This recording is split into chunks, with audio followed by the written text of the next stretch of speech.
మీ పేరు సత్యనారాయణ. సత్య అని వాడితే 12వ నంబర్ వస్తుంది. 12 బాగా ముందుకెళ్ళే జీవితం, ఒక్కసారిగా తలకిందులయ్యే నంబర్ 12. సో 4 నంబర్లు బాగున్నాయి. బాగునే నంబర్ల గురించి చెప్పడం లేదు, బ్యాడ్ లక్ నంబర్స్ గురించి మాత్రమే చెప్తున్నా. సత్యనారాయణలో 4 నంబర్లు బాగున్నాయి, బట్ పేరు 13 అక్షరాల్లో ఉండేది. ఒక 70 మందికి వర్క్ చేయదు. అండ్ సత్యనారాయణలో 13 ఓవల్స్ ఉన్నాయి. ఈ 13 ఓవల్స్ని డెత్ నంబర్ అంటాము. వైఎస్ రాజశేఖర్తో పాటు చనిపోయిన IAS of chief secretary Subrahmanyam 13, Satyanarayana 13. ఈ 13 sudden unexpected death number.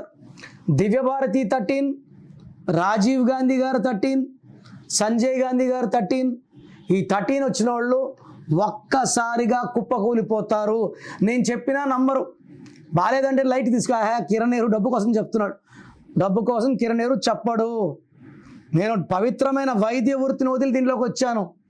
Government doctor రోజుకు 1 గంట పని చేస్తే 1,88,000 జీతం. నా భార్య గవర్నమెంట్ డాక్టరే. ఉద్యోగం రిజైన్ చేసి వచ్చాను ఈ న్యూమరాలజీ ఫీల్డ్కి. ఈ సబ్జెక్ట్లో నా పవర్ అది. సత్యనారాయణలో 13 ఉంది. నన్ను నమ్మకపోతే ఇబ్బంది పడతారు. ఈ పేరులో 100% కరెక్షన్ అవసరం ఉంది.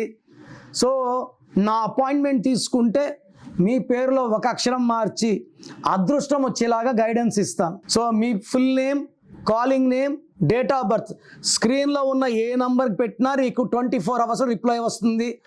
ఒక్క నంబర్కే పెట్టండి, అన్ని నంబర్లు పెట్టకండి. అంతమంది మీ జాతకాలు చూడకూడదు. వాట్సాప్ చేశాక 24 అవర్స్ డిస్టర్బ్ చేయకండి. మీ పేరు బాగుంటే బాగుందని రిప్లై ఇస్తాను. బాగాలేకపోతే ఏ నంబర్ బాగాలేదు, దానివల్ల మీ లైఫ్ ఎలా ఉంటుందో రిప్లై ఇస్తాను. వెంటనే మీకు ఏ నంబర్ నుంచి వాయిస్ వచ్చిందో ఆ నంబర్ కాల్ చేసి నా అపాయింట్మెంట్ తీసుకోండి. లేట్ చేయకండి. లైఫ్లో సెకండ్ ఛాన్స్ ఉండదు.